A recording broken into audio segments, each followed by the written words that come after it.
Okay, YouTube says I'm live, so I guess I'm live. Live for a few seconds here. We're going to be working today, and I got to get the chat up on my phone, so while I do that, yeah, let's see.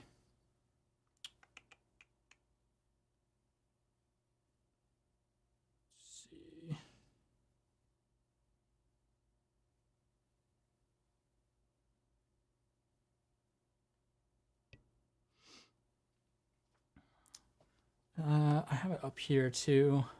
All right, let's see. I don't know if we have anybody here in the chat, but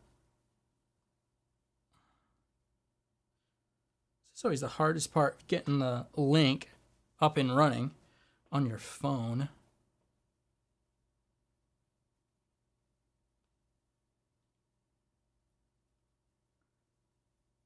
So I kind of am doing this new format where I plan on going live regularly. I don't know how often I'm going to go live. I don't know if it's going to be daily or twice a week or once a week, but I'm certainly working on building that out. Okay, here we go. I got it up here on my phone now. So we got myself. Yeah. Cool. So let me get the chat up. All right, great. All right. So I'm just going to be working. Man, how do you keep the chat up on your phone? That's frustrating. Okay. All right. So yeah, I'm going to be working on a track today. We're going to be just powering our way through editing drums, basically bringing in samples to live drums. Most of the session has already been timed as far as like pocketed on the drums. So yeah, I'm literally just going through and you're going to see the brutal, slow process of supplementing drums. So that's what we're doing. If you guys are watching, let me know in the chat. We're going to get going here. So let's hop on and go picture. Here we go. All right.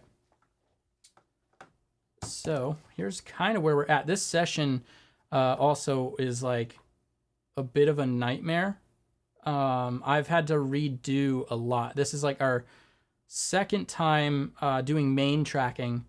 And this will be our third time doing overdubs because we recognized we weren't really happy with where it landed. So all of this is going to be completely redone. So we've got bass guitar to redo, acoustic, and all the electrics to redo. And we're left with all the synth and keys, and then we've got steel. All of that's going to actually stay. That was recorded the other day. And then we've got all the perk that's going to stay. And then we finally did the drums. We got those where we're happy, but I've got to supplement them. So the kick is largely done. I might not have to do much to the kick, but I'm definitely working on the snare. So yeah, here's kind of where it's at. Let's go from the top.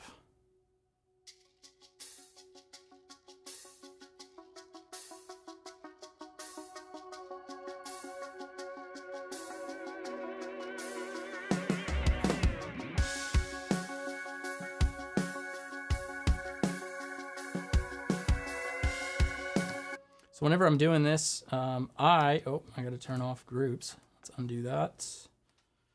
Groups off.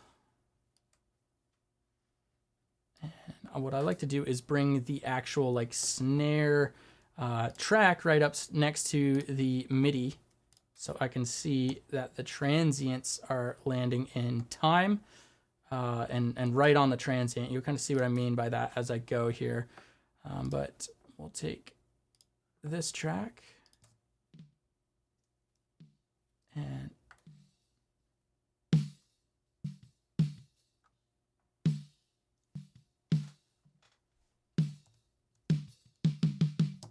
So also, guys, this is like kind of sort of meant to be a bit of an Ask Me Anything. So if you guys got questions, go ahead and drop them in the chat. I'll pull the chat up on screen there. Live streaming is one of those weird things where it's not really fun if you're talking to yourself, and it's also extremely awkward. So I'm just gonna get to work and wait for the comments to roll in. Also, let's go to our mixer. Let's turn off the gate so we hear the ghost notes. All right, that's a false hit. All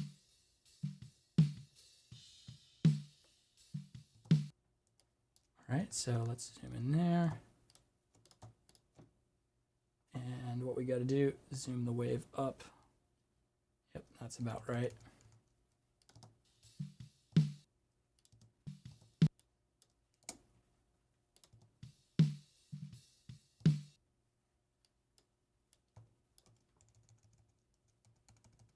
Right. Sometimes the transient detection is like slightly off. What I used to get the trigger data was trigger 2. And I dragged the trigger 2 data into the timeline. And yeah, sometimes you'll notice that it's just off by a little bit. False hit. All right, now let's bring in and just double check that this sounds right.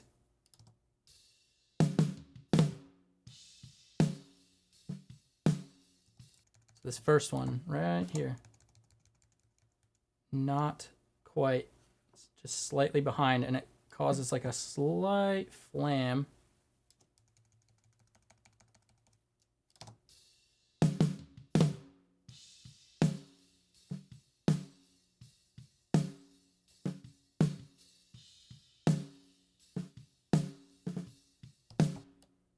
Velocity's off on those.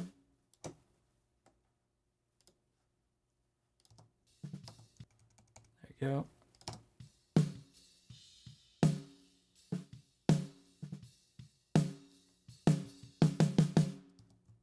Let's pull that velocity down.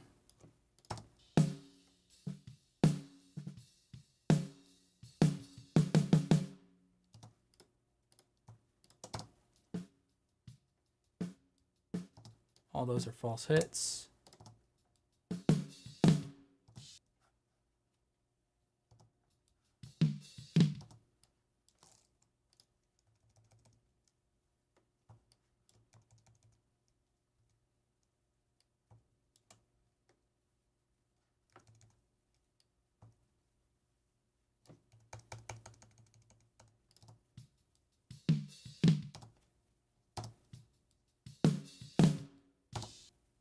Cool. I also noticed with flams, I want to make sure that the back flam or the back hit is like a rim shot.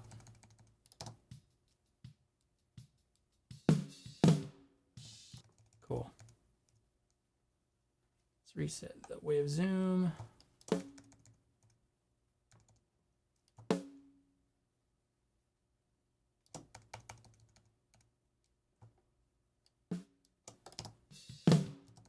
Sounds about right.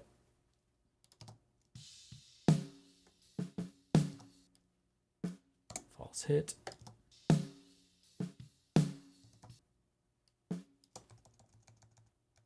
That's a little ahead, I think. No, it's about right.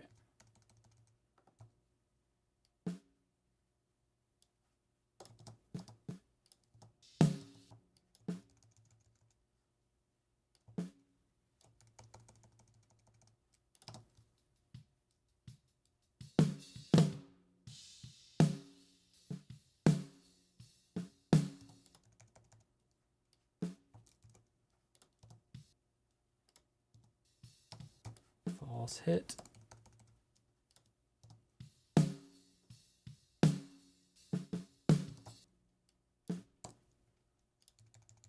A lot of false triggers when you're using trigger 2, I find.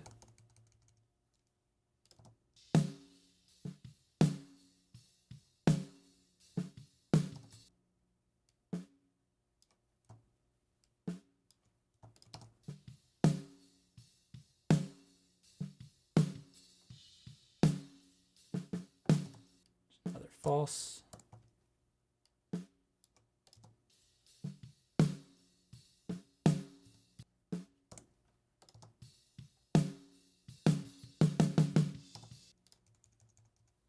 All right, next thing we got to do, make sure that this is actually on the grid.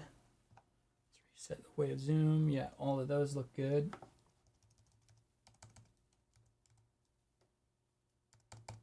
Cool.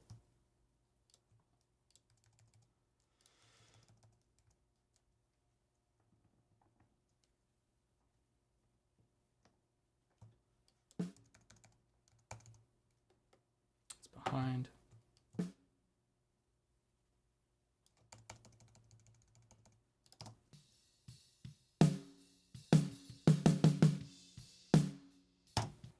What's up, John? Welcome. If you got questions, feel free to ask them. This is, again, it's more of like a Ask Me Anything segment, but I am working. So, yeah, I'll try to answer.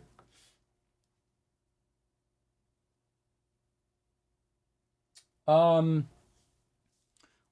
yeah, Luna pushed out a slight update recently.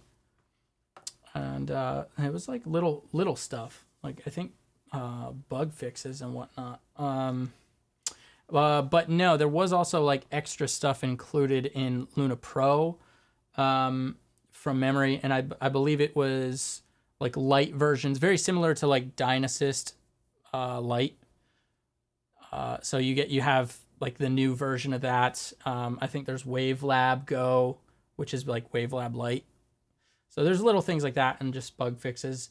No major features to talk about yet, but just little stuff.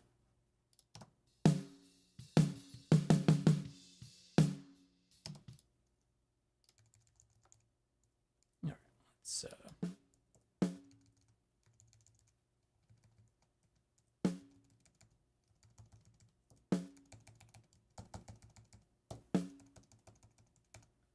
if you're wondering what I'm doing, I've taken trigger 2, and I've taken the trigger 2 data, brought it in as MIDI, and now I'm verifying that the MIDI notes are in line with the transients for every single snare hit, and deleting out the false triggers. Like that, that's false trigger.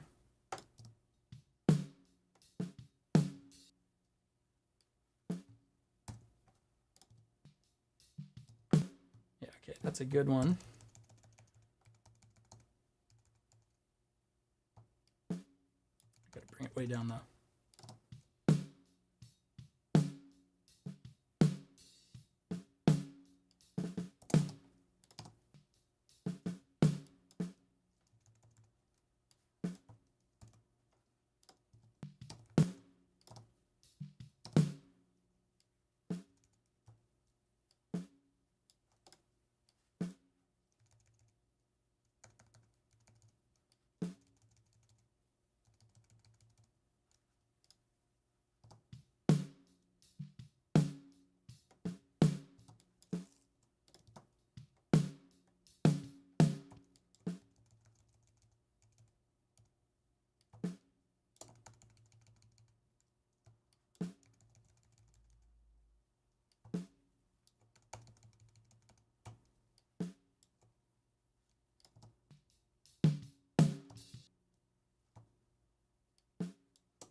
This is like the extremely boring work that no one wants to talk about, but it's also extremely important. Let's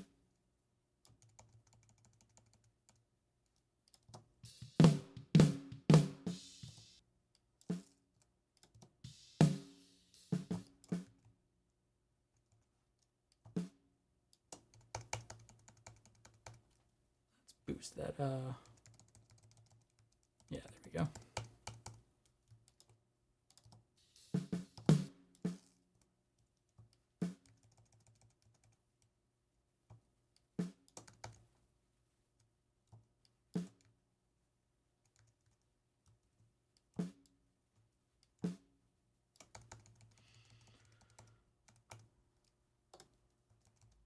That's probably a false hit.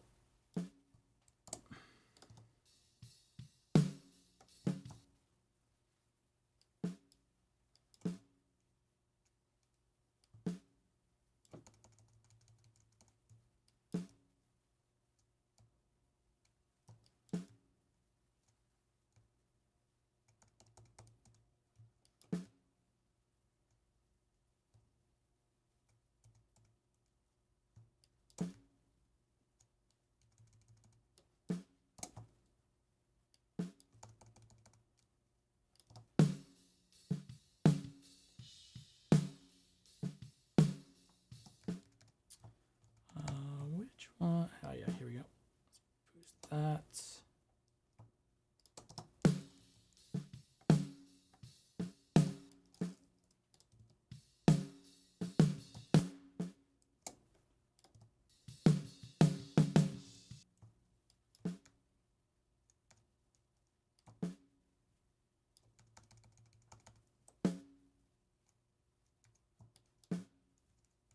Pretty good.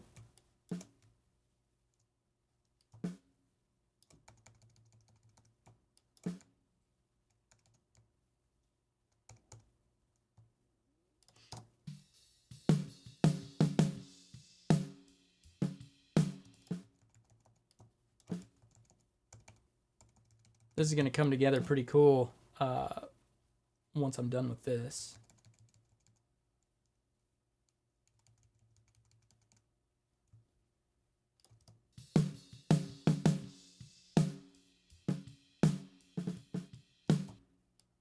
Is that accurate? It is. Let's bring it back in, bring the velocity down.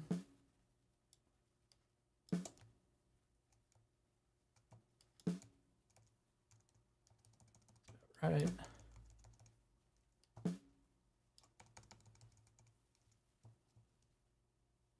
So if you're wondering, like, I mean, how many people, I know we don't have many watching right now. I think we got like 9. That's what it says here. Out of the 9, how many people are using Luna? I'd love to know.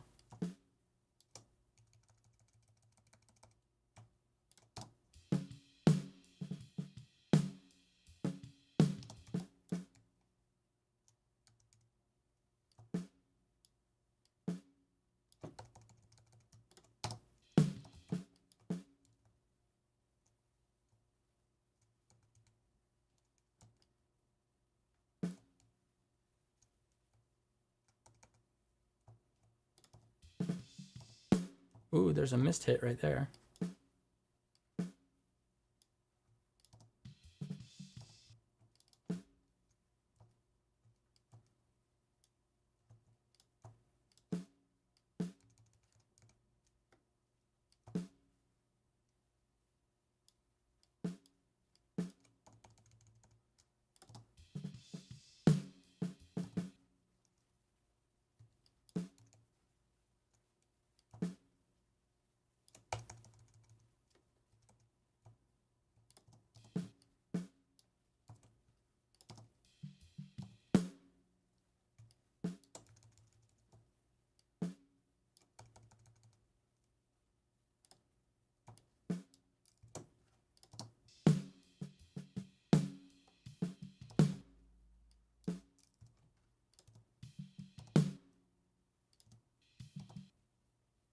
There's another missed hit.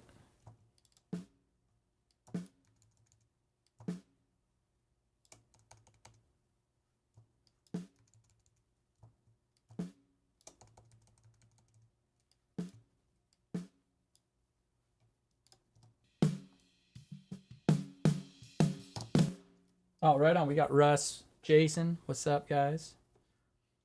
So the reason I ask if people are using Luna here is because this is an extremely relevant thing to talk about with Luna when it comes to drum supplementation and how to like do it, basically. I mean, the method that I like to use is, well, there's really two methods that I like to use. One of which is, if you don't have trigger 2, you use Melodyne, and you basically do use Melodyne to get the wave audio of the snare into Melodyne, delete out the background notes basically, and then bring that MIDI in. You still have to go through and like kind of sort of touch all areas and make sure that it's accurate and valid. Same with trigger. And I actually find like trigger might be a little bit easier in terms of like getting rid of a lot of extra notes that you need to delete. That part takes a while. But it's also slightly less accurate in terms of like being on the actual transient. And there's no consistency. So you got to manually check every note, which you still have to do that with Melodyne too.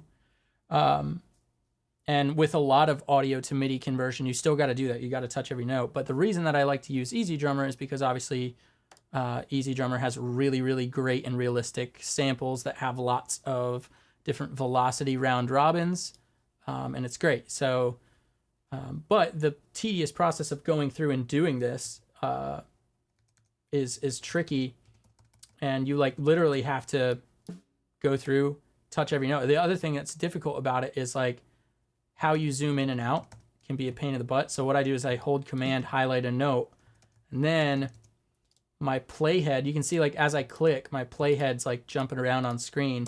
I want my playhead to go all the way down the screen so I can see if this note is like in time basically. So if I were to just select this note, right, you can see it snaps to the grid.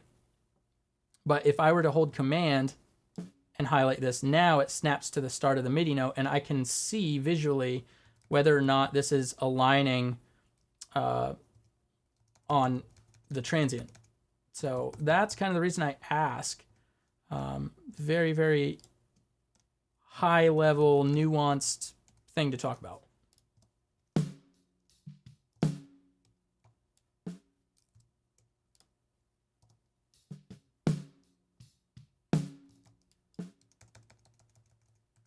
And you can see too, like as you zoom in, you can see where this is slightly ahead of what looks to be the transient, but like the more you zoom that wave in, you can start to see like it's not actually really ahead. It's kind of sort of right on it. So that's why it's useful to check this stuff if you are doing drum supplementing with EZDrummer.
Get another flam.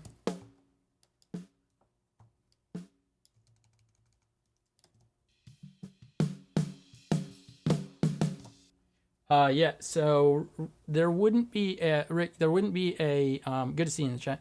There wouldn't be like a specific keystroke for it, but there is a workflow. So if you press the right arrow, as you press the right arrow, it will jump to the next MIDI note so long as your track is selected. Like obviously if you have a different track selected, it's not going to work that way.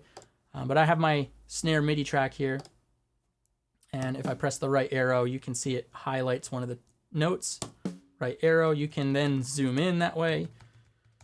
And then your track, to edit the velocity, you have to have this, well, you don't have to have it open, it shows it visually, but if you hold Command down, and you can see my cursor on screen changes from a pointer finger to this up and down arrow as I hover over the note, and then as you click and drag with the Command button, that allows you to edit that velocity that way. So I'm kind of using a combination of a few things here to do this.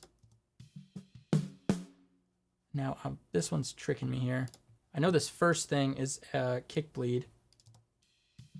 I think it's Jetta. Yeah, it is.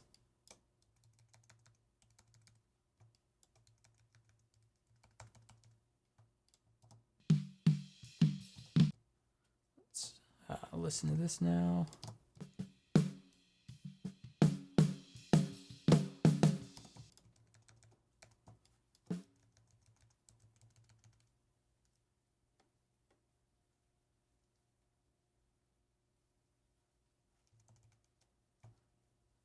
Russ, I'd love to know what you mean by the playhead behavior needs an upgrade.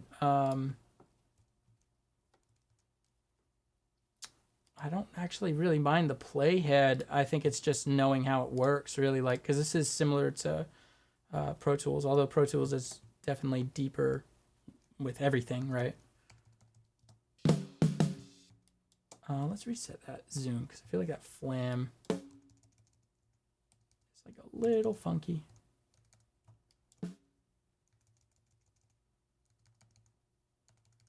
Maybe not.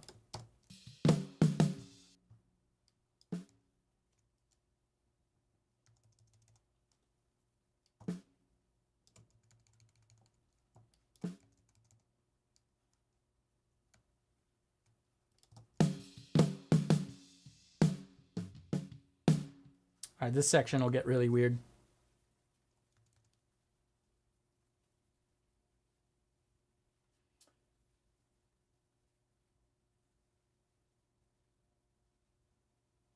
Here's another great question from Jason, the tab to transient. So if you're editing MIDI and you do tab to transient, you're going to jump from the start and end of each MIDI clip, which is a huge pain in the butt if you're editing MIDI. So it's not the right function to try to use while editing MIDI. If your track is selected on a wave track, tab to transient works great. So I can press tab to transient and you can see my cursor is jumping to each transient, and you can go in and it's recognizing that, doing its thing. It's not always like bang on, but sometimes it is. So yeah, like right here, it's a little behind or ahead, sorry. So yeah, but it works great. I mean, generally speaking. But tab to transient would definitely not do the right thing. And then it should, right? Like it should play from there if because that's updating the playhead. So if you hit play, it should just update from there. And then depending on your playhead settings, like the update instantly thing, right? Like instantly, etc. Like that kind of thing, I believe, plays into it. But I think it's more so for looping.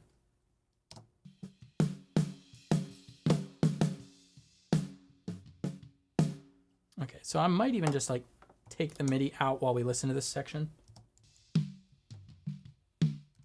Whoa, getting lost here. That is accurate. Let's pull that down though, because it's not a ghost note, but not 100% hit.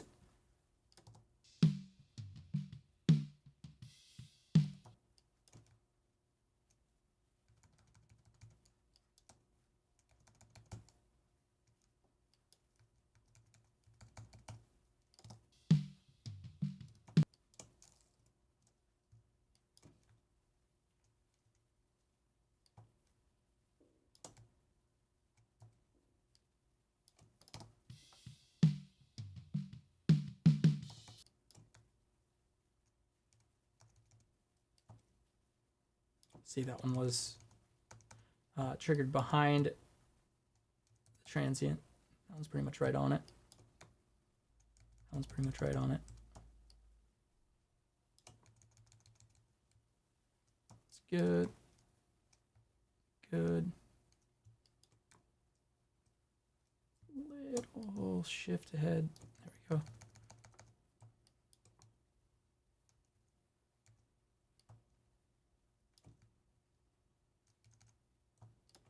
All right, these are all false hits.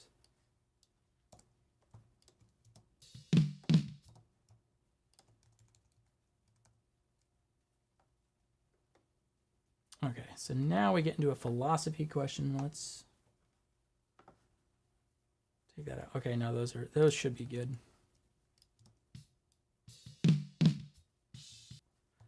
The kick needs to be adjusted here. So let's turn our groups back on. Select our drums. We are now going to change our lane view to warps. And I believe that kick was ahead. Can we view warps? What did I do here? Okay, there we go.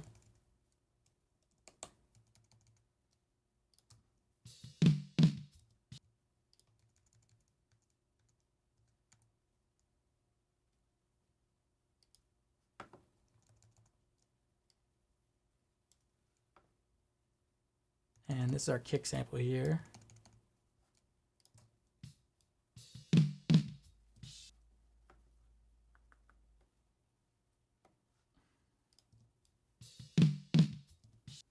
Yeah, there we go. That felt right.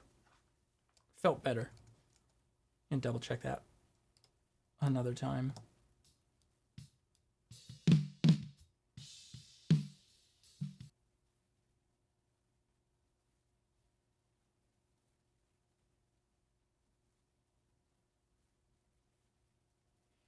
Yeah, okay.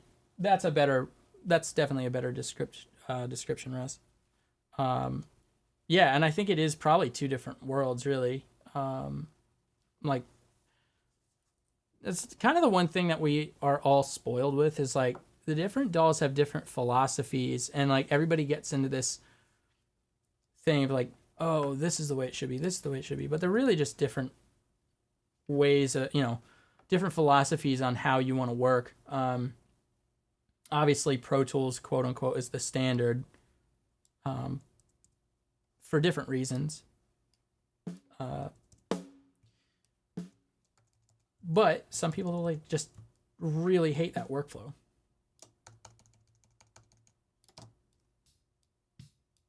And that just still feels funky. I wonder if it has to do with the snare.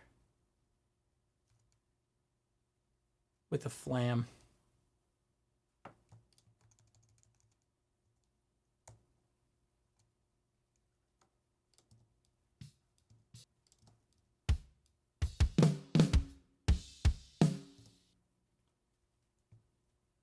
Yeah, we'll deal with that later.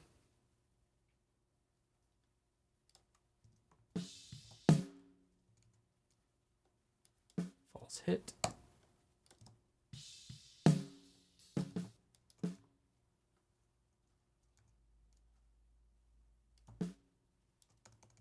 And also, let's turn this back to Clips View. There we go.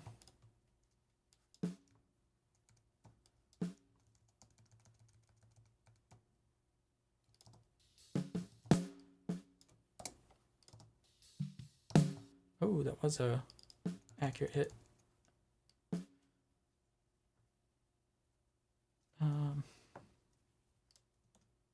Wrong button.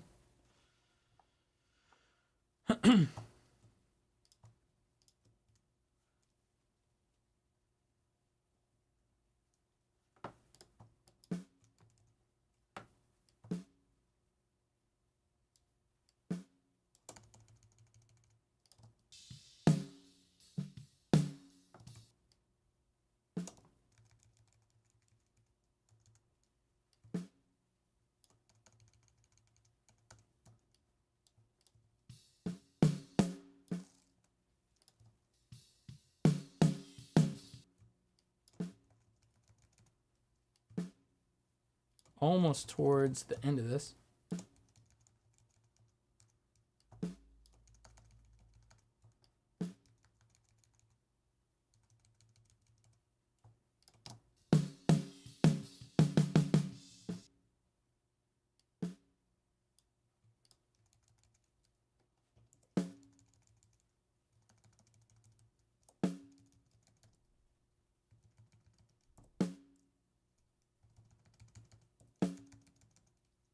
Sometimes you can kind of use this little velocity indicator to like eyeball it if it's on the transient or not. And it's, you can get into a two-handed workflow where you're pressing the right key on your keyboard and then R and T to zoom in and out.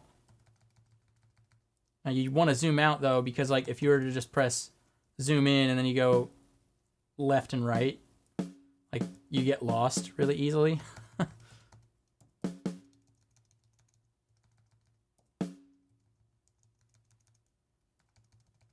See what that is. False hit.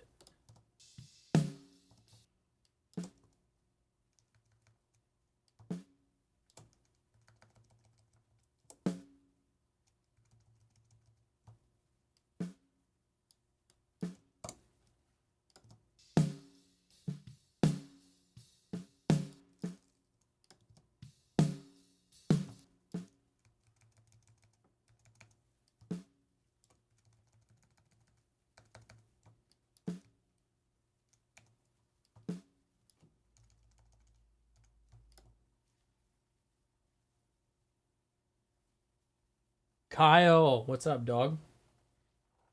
Everybody needs to follow Kyle on Instagram and check out his channel too. He's got a bunch of really, really awesome content. Yeah, and he has a great question too. It seems like you're having to do a lot of nudging. Sample, is there a way to adjust the accuracy of what part the transient lands on? So Kyle, you're probably aware of this, but if you, when I've found when you use trigger or any sort of audio to MIDI converter, it's basically looking for a threshold to detect that transient from. And obviously, like that varies because of pre-ringing, it varies because of all that sort of stuff. So as you zoom in, right, like this is a very clean transient. It should be able to detect that in Trigger 2 or Melodyne. But you could imagine that if your threshold is a certain level, it won't detect right there. It might detect right there. And in this case, it looked like it detected right about there. So the reason I'm going note by note is just a byproduct of pulling in Slate Trigger 2 data, which is threshold based. So yeah, you basically have to touch every note. At least I've found. And I'm also kind of maniacal in that sense. Like I just am. I'm just kind of a control freak, so I just check everything.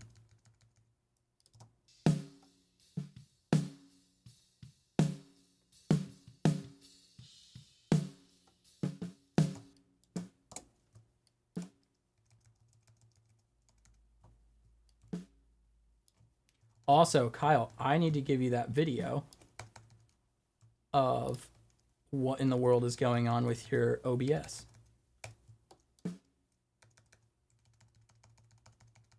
I probably do that live.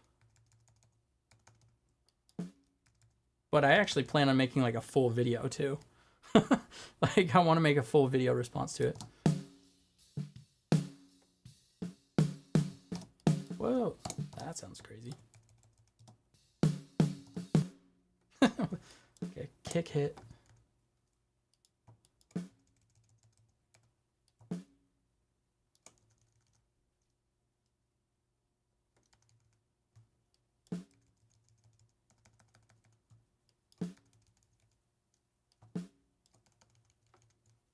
The other thing too that's really kind of weird with the whole threshold based detection is that it's not at all consistent. Like I've tried, I thought like maybe, hey, maybe it's just like plugin delay or like sample delay that's not being accounted for somewhere. So I shifted the whole clip one time and yeah, didn't work. But again, if you hold Command and select a note down, your playhead will lock on to the MIDI note. And then when you drag it, you can see next to the waveform and get a very, very accurate alignment. It's a bit hot.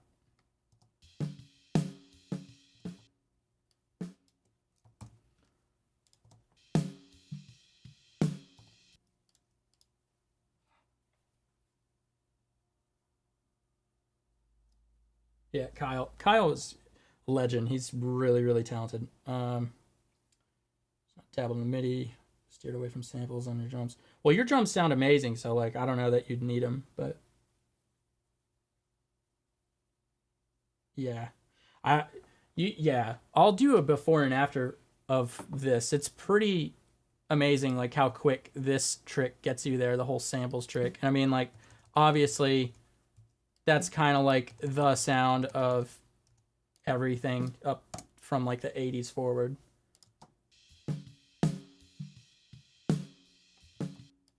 But it does not come without its challenges. Like it can be tricky.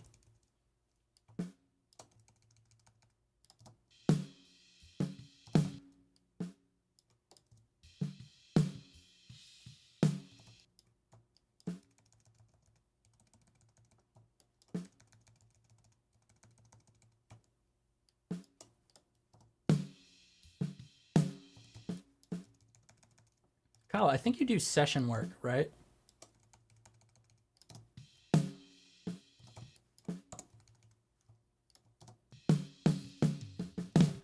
That sounds funny.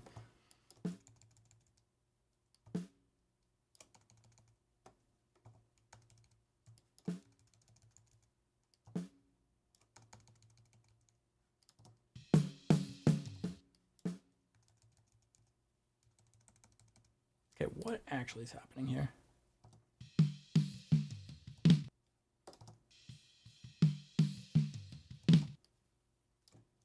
Okay, there we go. Got it sorted.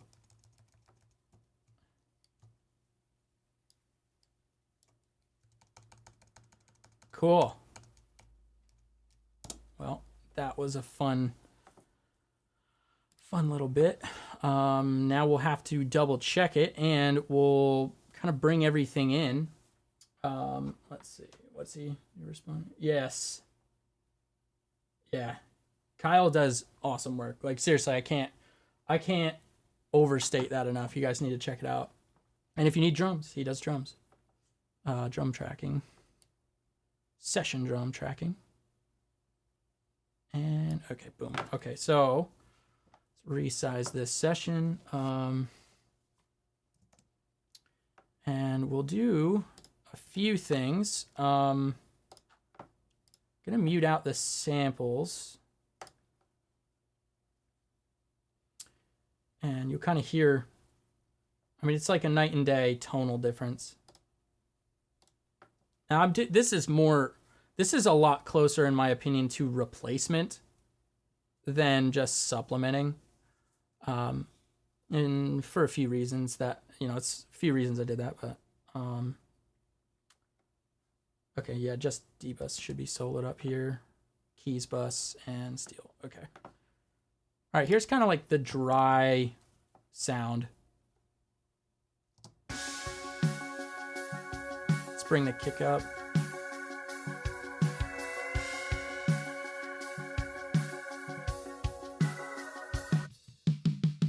I mean, that's the direct raw snare top. Here's bottom.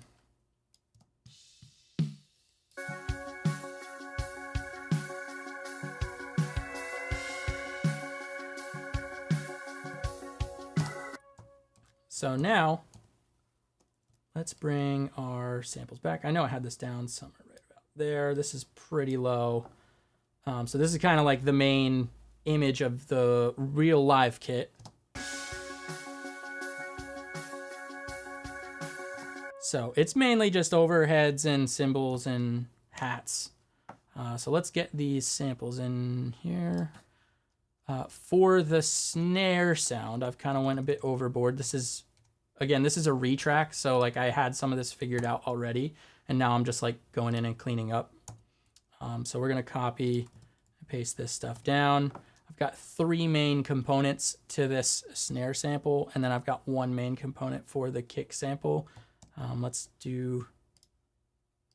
bring him in.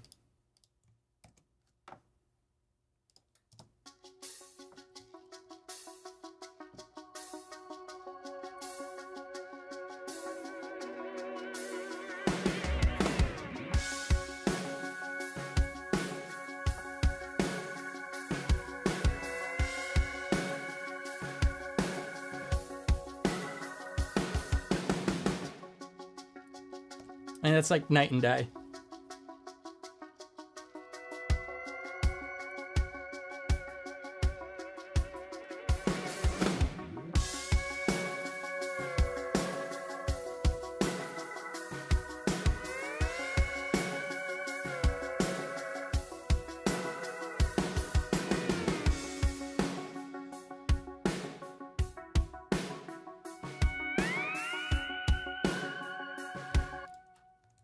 I think right there was a little spot I could probably tighten up. Let's put our groups back on and go to our warps.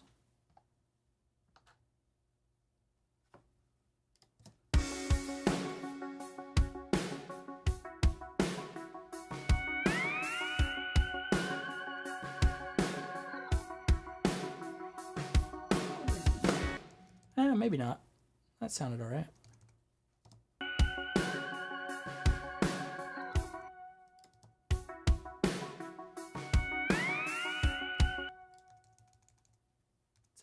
Touch behind. Where's our hats? Or a touch ahead. Okay.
Sick. I need to go in and edit the MIDI a bit on this section, just to make those toms pop a bit more.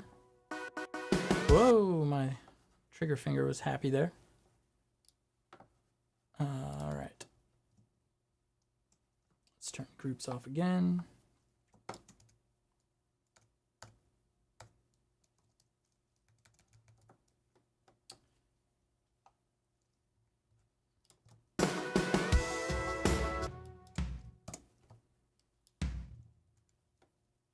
So mainly the velocity here is what needs to change.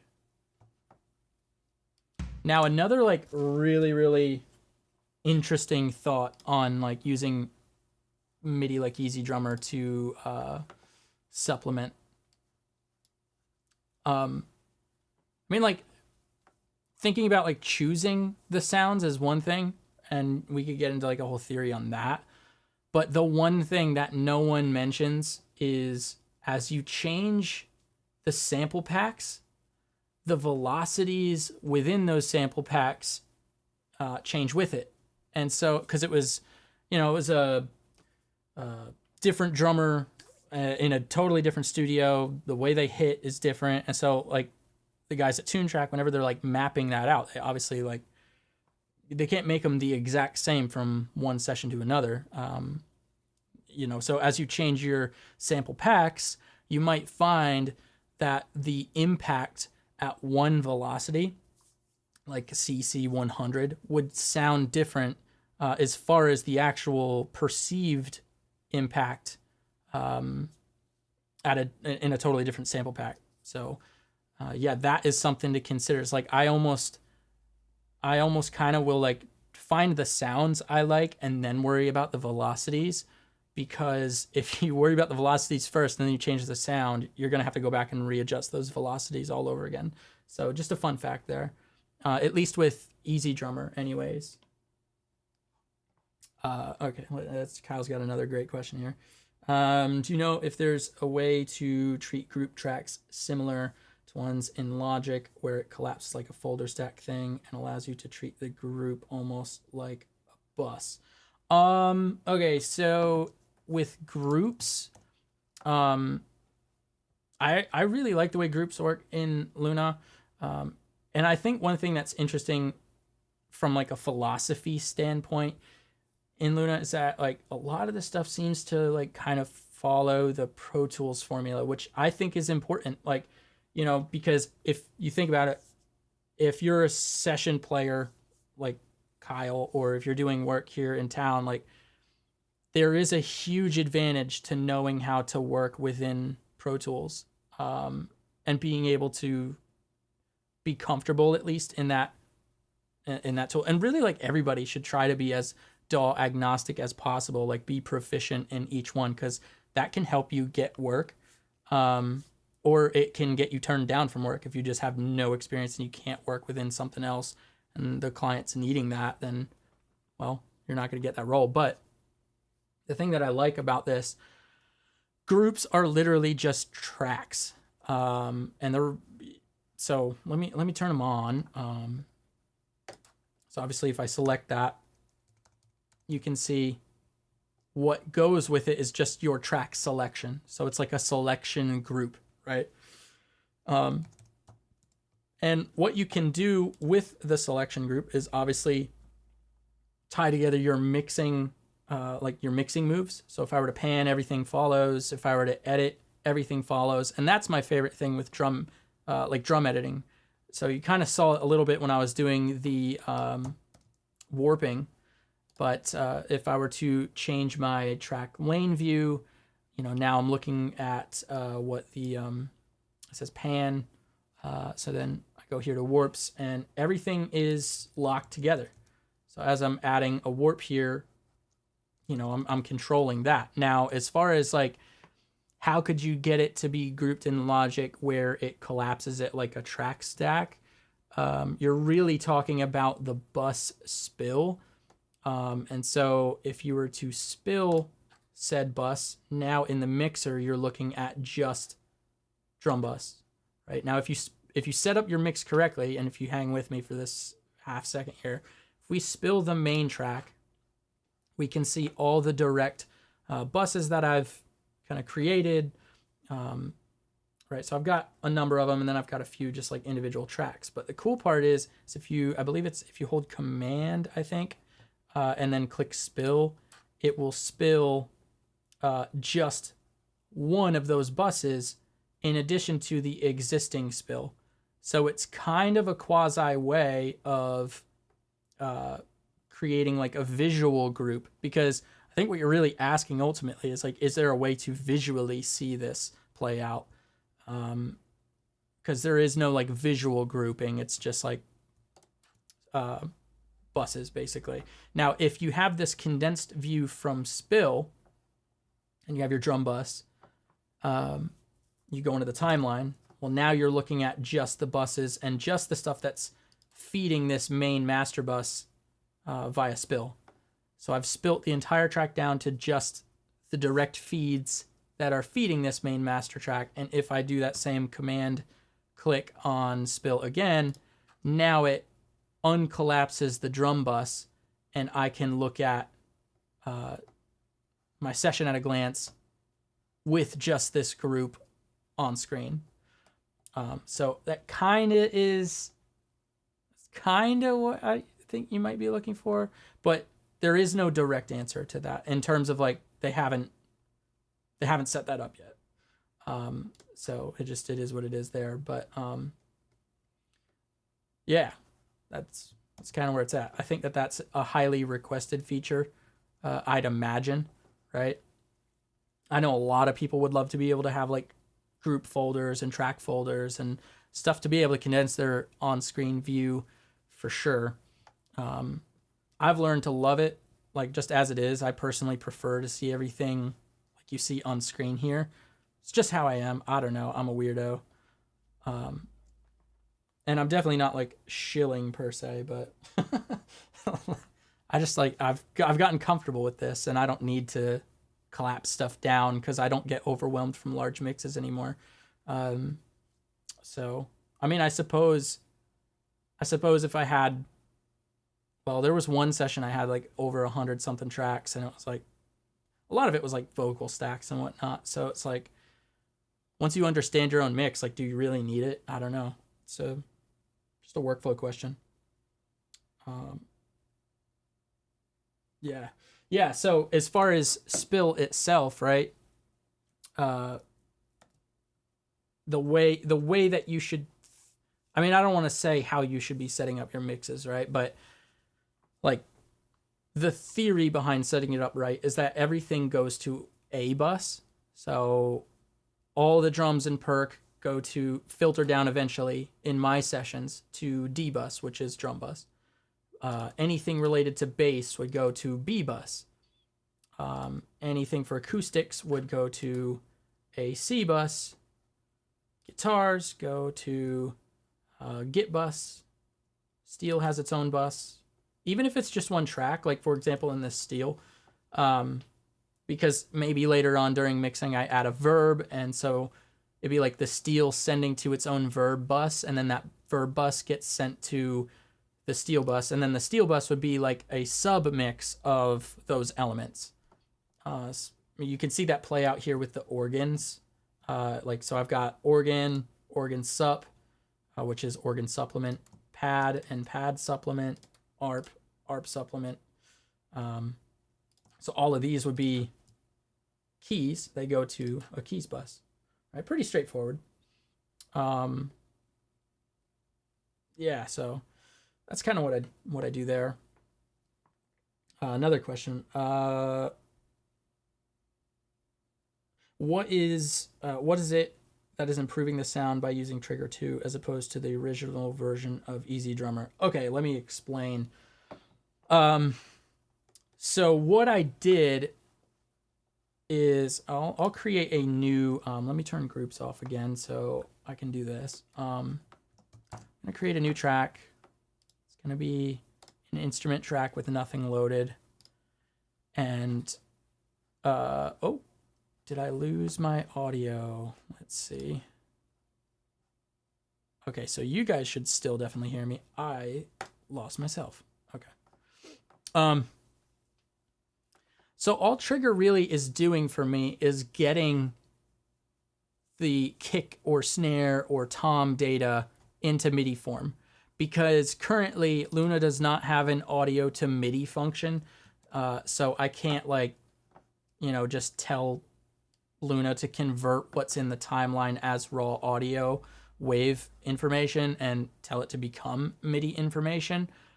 And so to get that in there, you could do it a few ways. You could use Melodyne, or you could use Trigger.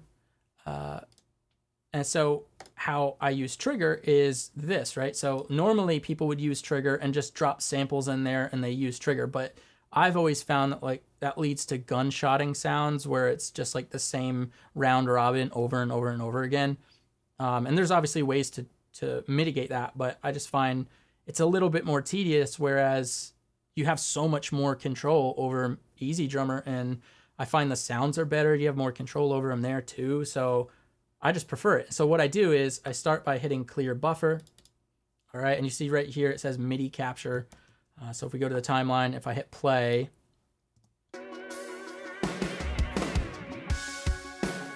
so you see there's a threshold. And every time the kick goes above that threshold, it detects it. Now, if you play this from the start of your track all the way through to the end, it will have captured data based off of that. So it's like MIDI data, and you can then click and drag that into your session as a file, at which point you can drag that to the start of the session and then reveal the whole thing. And now you've just got raw MIDI data that aligns with the kick hits, since this was for the kick itself. And then you can go in and just do all the same things where you like edit the velocity, you can change the timing, etc. And then the cool part is because it's EZDrummer, now you can change the sounds, you can infinitely sculpt, etc. So Trigger is really not doing any sounds at all. I'm using it solely to get the actual detection information necessary to get the MIDI hits. I could use it for the sounds, but I don't like to do that. So hopefully that kind of clears that up. The other way you could do this same thing with Melodyne, I'll show you this. I'll just do it the old-fashioned way. We're going to get Melodyne. I'm just going to choose AU here. So I could transfer this audio in to Melodyne. And I'll show you what that looks like. So just go here, hit transfer, and hit play.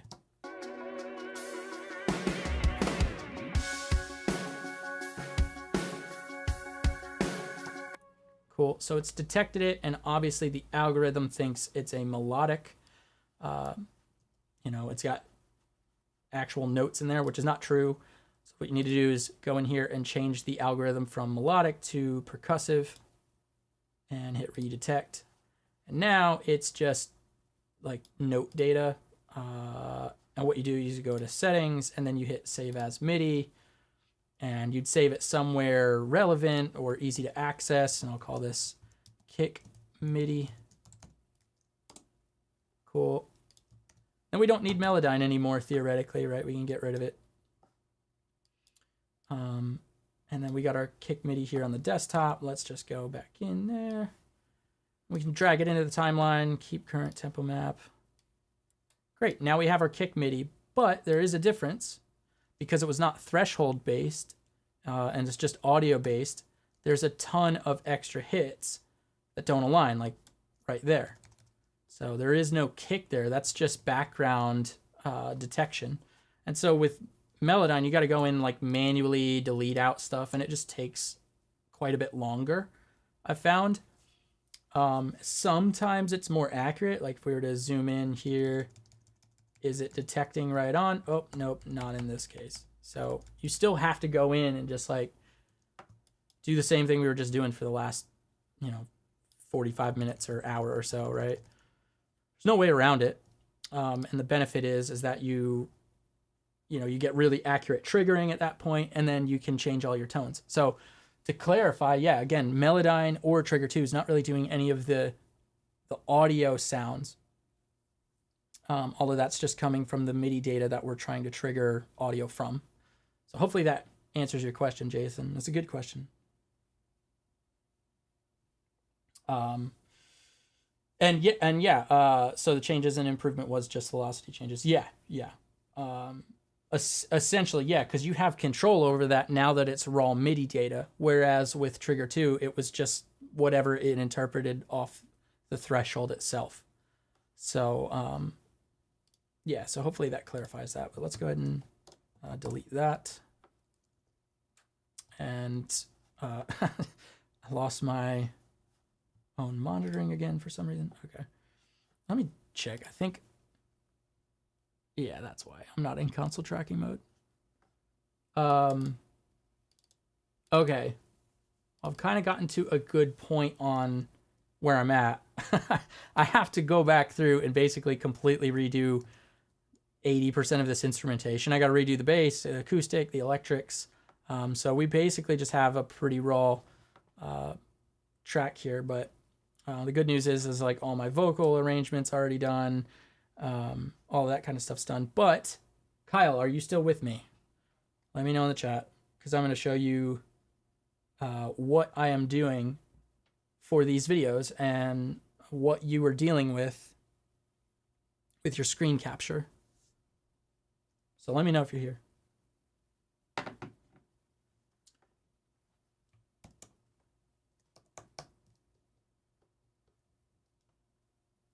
Also, as far as processing goes, any questions on that?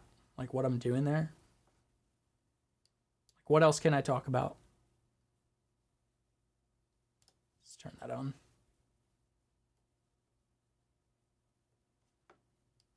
Get rid of that. Get rid of that. Oh yeah, the one thing I had to do, I still haven't done. Let's turn groups off. Let's go back to that floor tom. I had to fix that.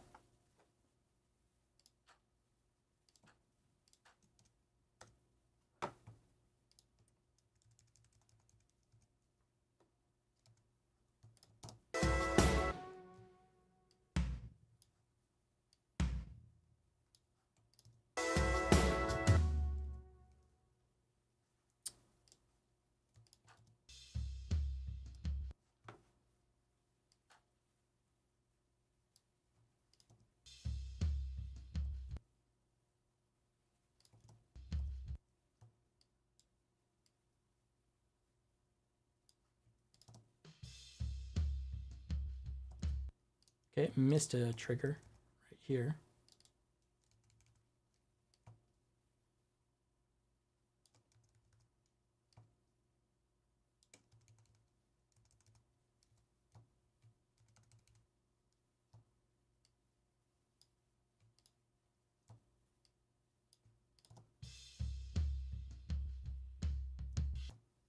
Missed another one, I think, right there. So if I was just using the default trigger 2 sounds, it would literally just not have that sound in there.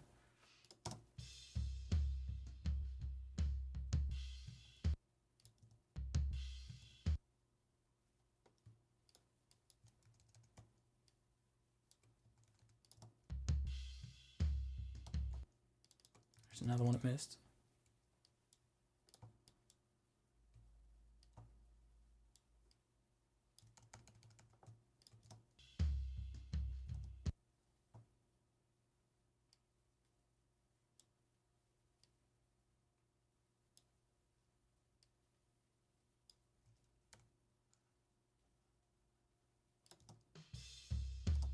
All right, let's see if that made that feel better.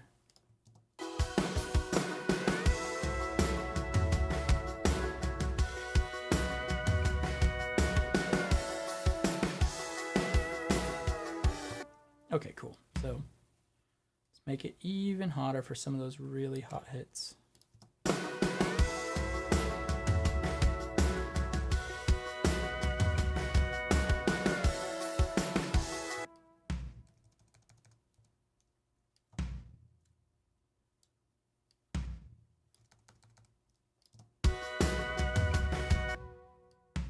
I'm just gonna go like way up to 100% on the really big hits. I think it'll sit better.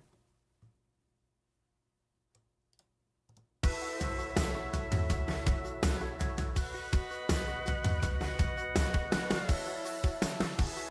actually think that this sample can just come up a bit.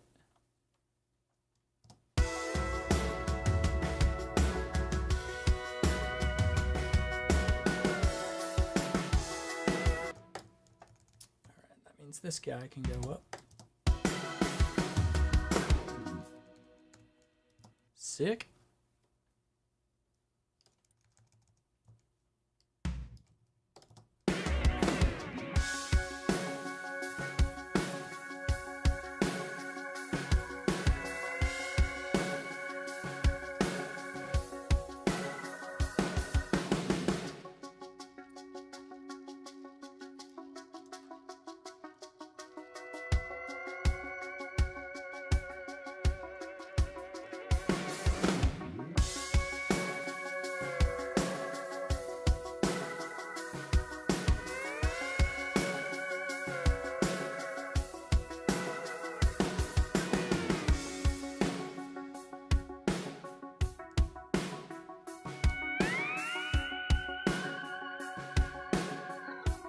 Ooh, I could fix that.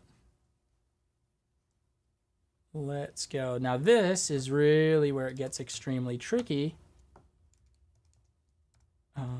Let's go back. If you're doing multiple layers of triggering, you have to be extremely careful when you make changes. Let's solo up that and snare top. Actually, no. Yep.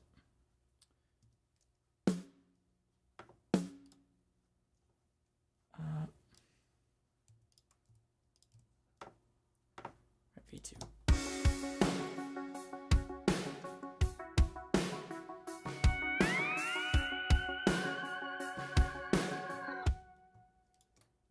Let's solo back up that actual snare.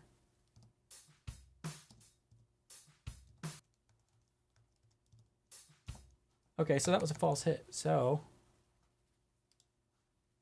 I need to delete the second one. And then copy this down. Let's check that again.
Let's dive into this section, see if we can figure out what is happening.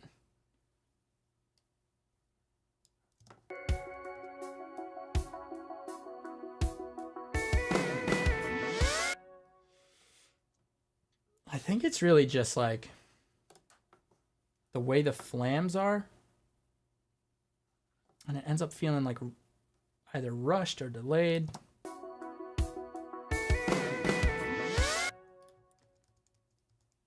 It's bang on. And where's this one? Yeah.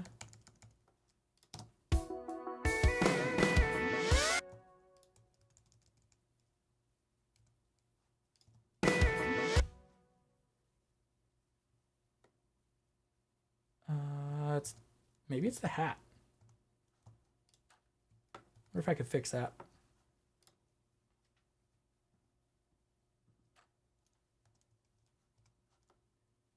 So let's add our point there.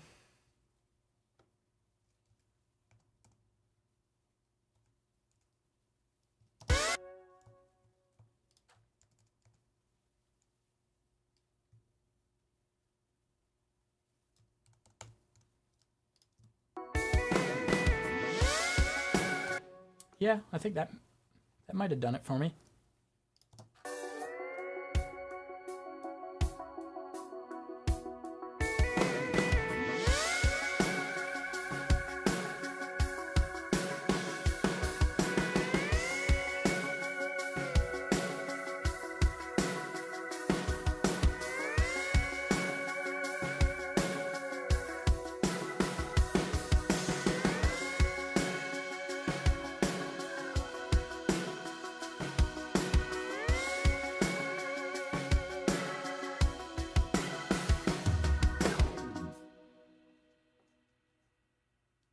Cool. Okay. Great.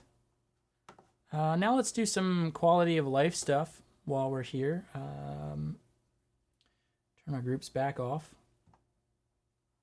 So one thing I definitely am a fan of doing when it comes to drums is getting rid of the unnecessary parts of the toms. So like, listen to all of this bleed of just the live tom mics.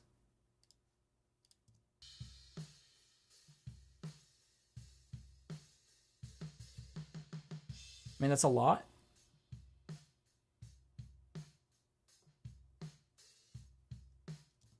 So, get rid of it.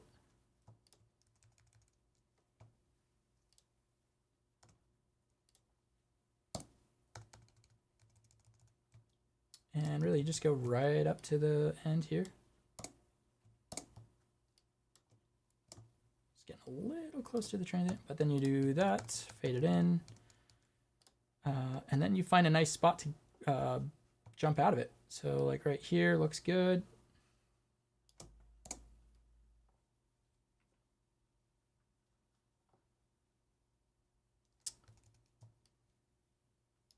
I could probably do something like that.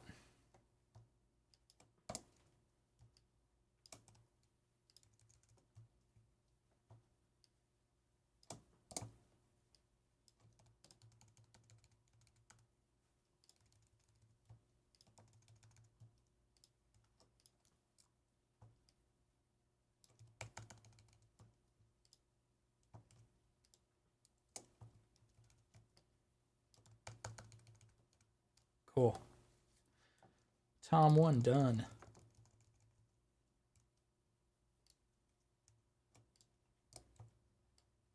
Whoops. You definitely don't want to move the clip.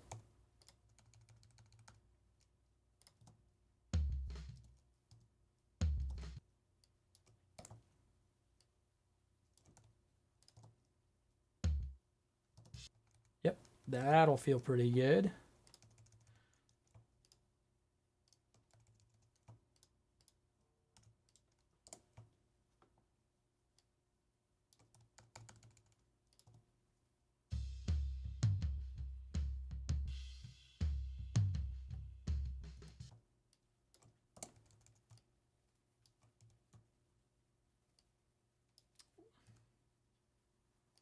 Did it again.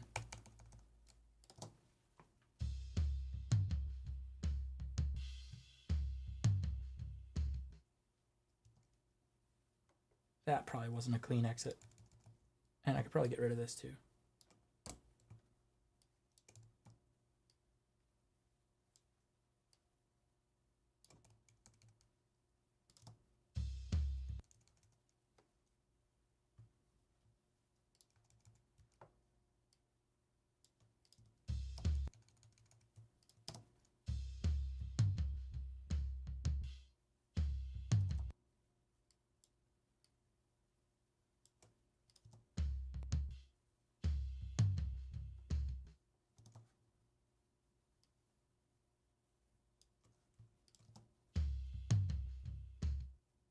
There you go.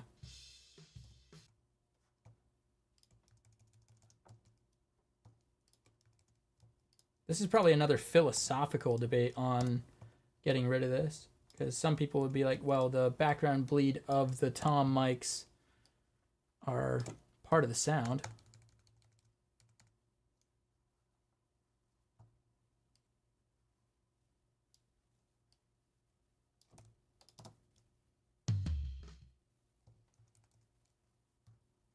Yeah, that'd probably be decent for that. All right, so now it should be extremely clean in V2.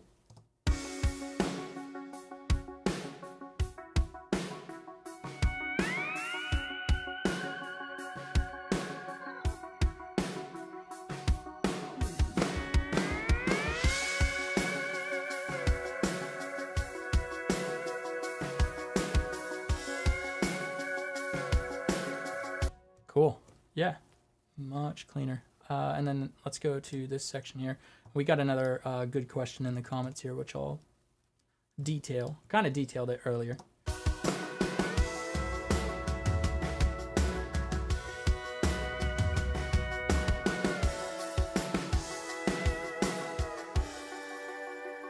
So now, like all of that background bleed from those two tom mics, like it's subtle, but now the kicks and snares are cleaner. In that section, there's a less rumble from the background bleed of the rack tom mic, and it's overall cleaner. So that's why I like to do that. But to answer the question, why don't I use gate 2?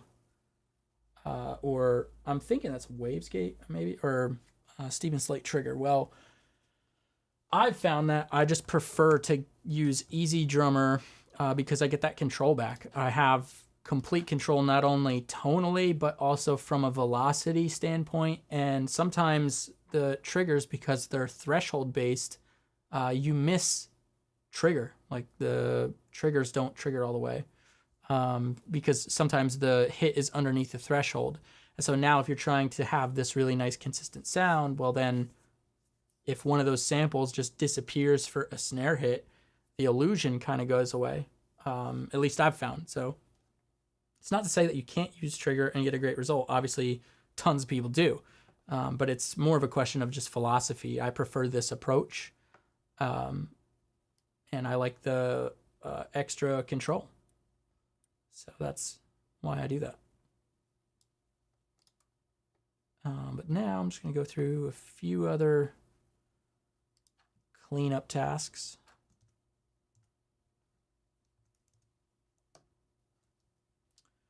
Let's turn our groups back on.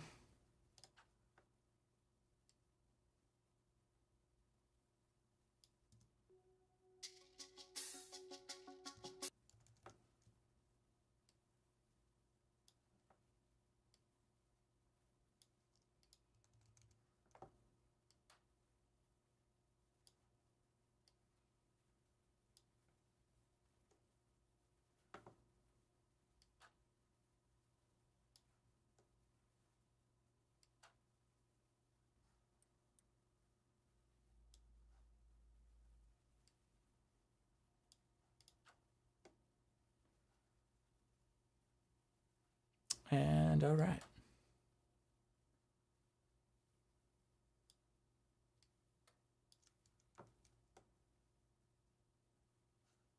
Great.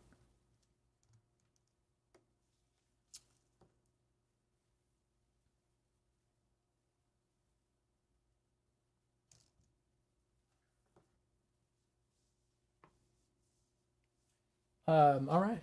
So I think, well, I'll just kind of highlight where this project is at now.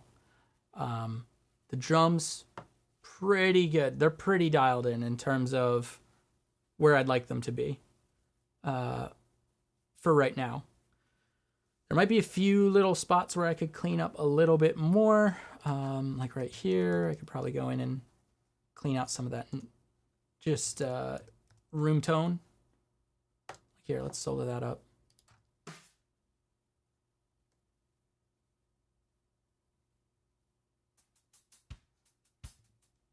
I wouldn't need to.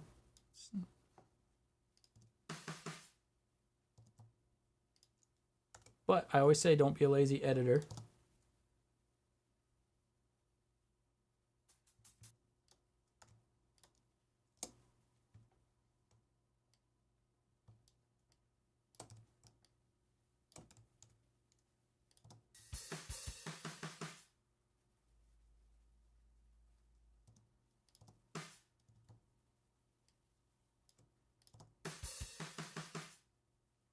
There you go.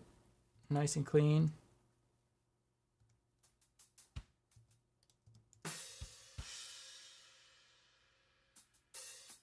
Yeah, all that's gotta stay there.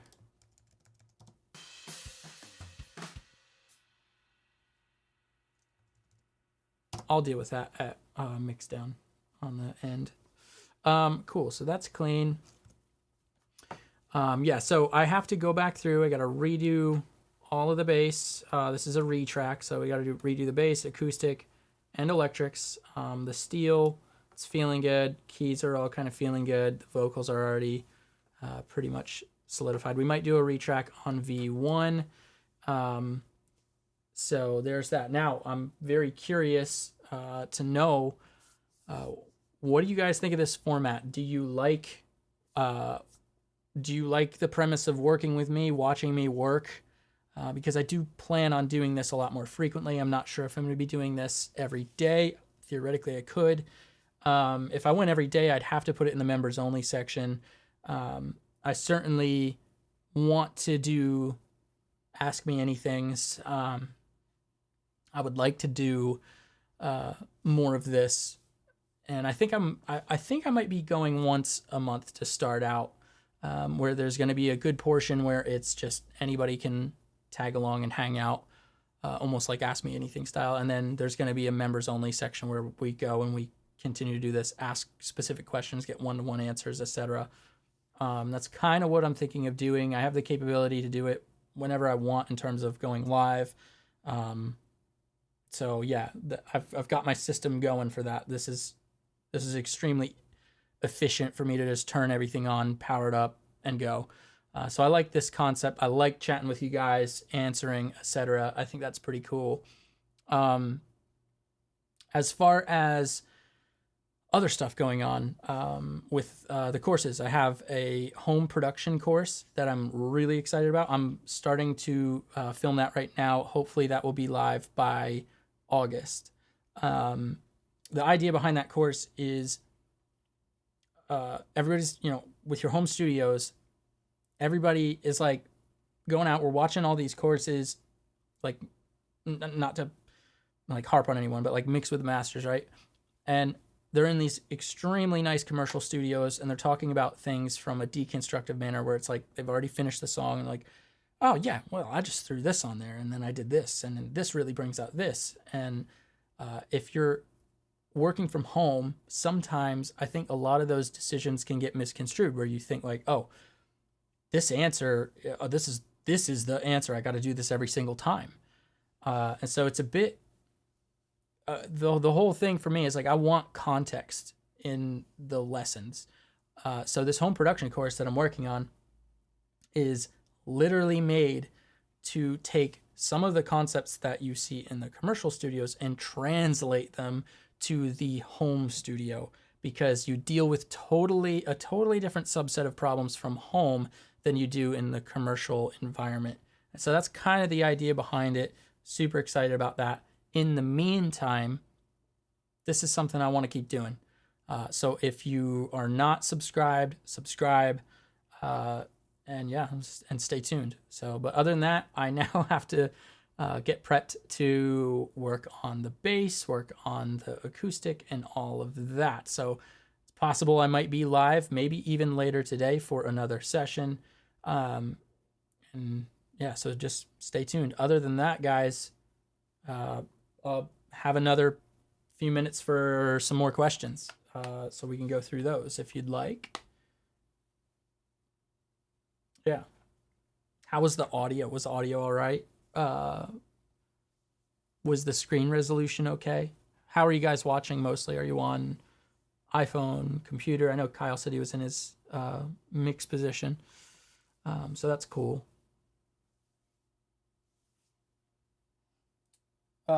When Jason asks, when do I sleep? Yeah, that's a great question. I ask myself that all the time.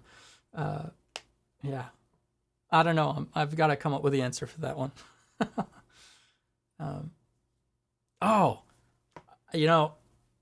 Should I make a video response to Jim Lil, or is everybody bored of that already? I really am curious on that. I would love to know if I should make one. Or if it's outplayed. I wanted to respond to it immediately, but I'm just busy with stuff. That's like the biggest challenge. I don't have time to, take part in some of that stuff. And there's all sorts of like cool tools and plugins and stuff to talk about too that I'd love to chat about that I don't get a chance to. So yeah, there's that kind of stuff. Should I do more content on plugins? Do you guys have questions on that? Is there something you guys want to hear my opinion on? Do we care about my opinion?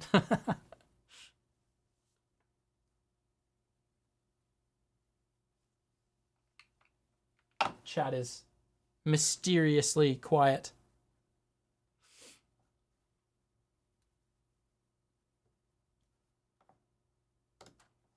Well, in the meantime, I'm going to go ahead and kind of sort of prep for bass.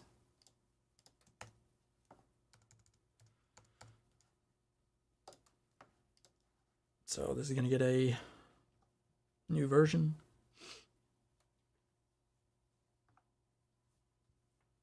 New version.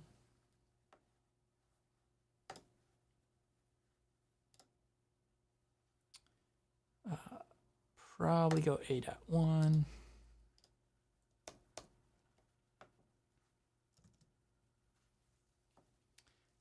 probably just be here in the boot or in the control room doing this. So we good. Oh, Jason asked, okay, Jason, you need to see this Jim Lil video. Jim Lil goes on this wonderfully filmed, wonderfully crafted deep dive into essentially comparing a console, a Neve console preamp, the one he covets, and compares it to a Focusrite interface. And like, honestly, the video is masterfully done. It's very entertaining from start to finish, and it's a long video. It's like a movie almost. Entertaining. Loved it. I thought it was great. It set it set off a chain of events on YouTube. Everybody started responding. All the, big names. Colt. A lot of people. I wanted to weigh in. I really did. I didn't have a chance to. So I'm wondering if I should.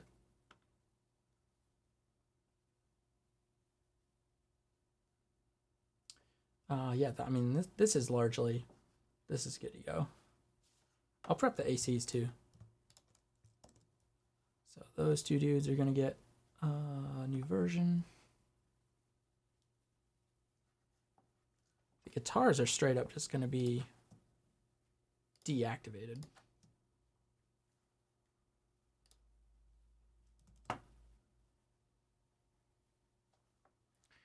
Rick, really looking forward to hearing those tracks, Rick.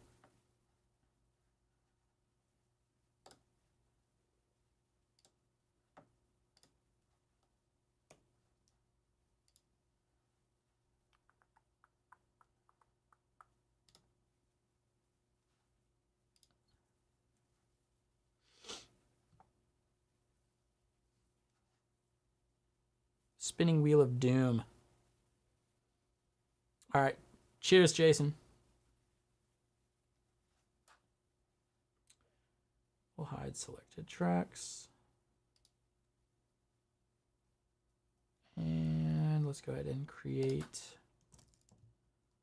a new bus.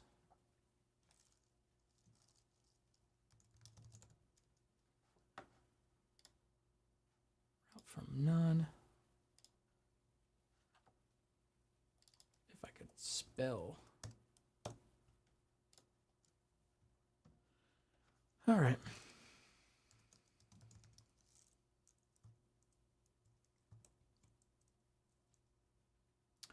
We'll probably start with let's do 4 track lanes for EGITs to start out.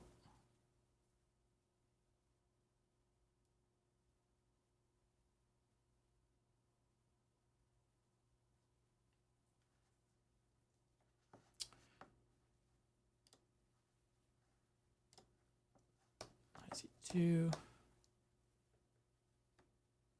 And all of these guys are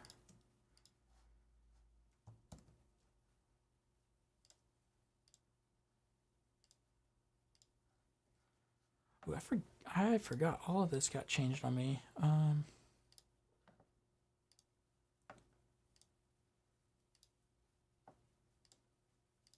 my mouse is messing with me today, guys.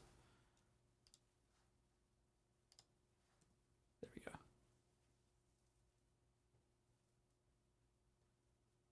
All right, great.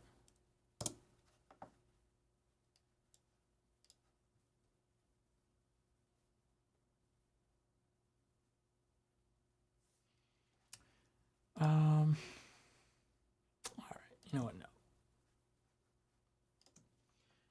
I'm gonna go ahead and convert that to a stereo track. That sounds really stupid, but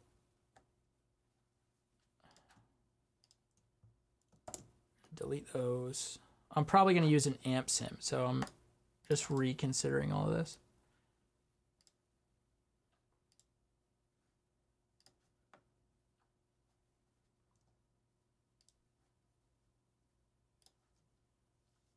Also, if you're wondering why I'm right-clicking and going through in the going through the menu to do this, it's so you guys can see what I'm doing. Because I have my controller in front of me, I usually reach for that.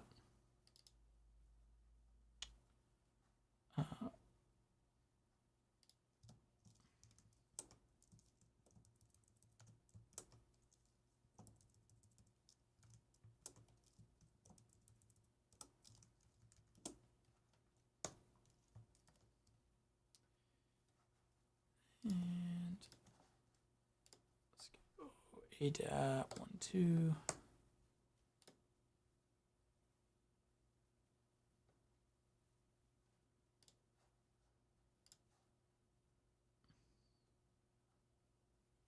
Cool.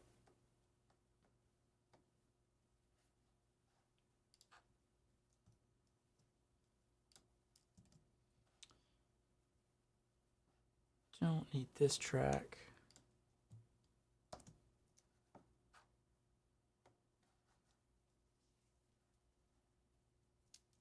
And let's go over here. Don't need that. Let's spill. Okay, cool. So we've got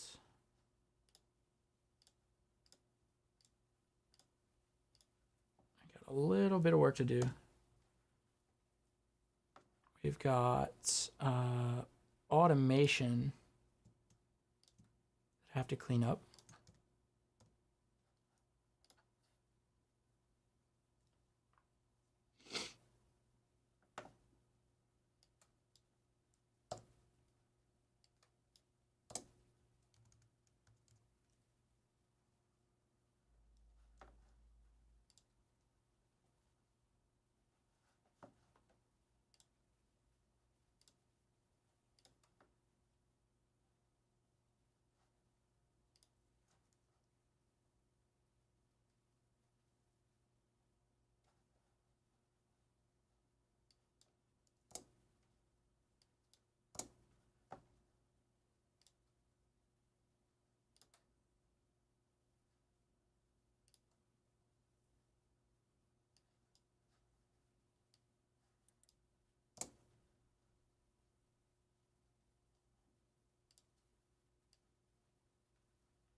That's probably good. Okay.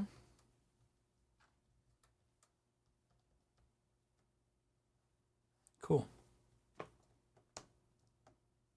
If you guys only knew what I've done to this project,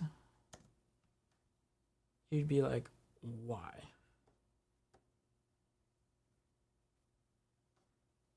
Cool.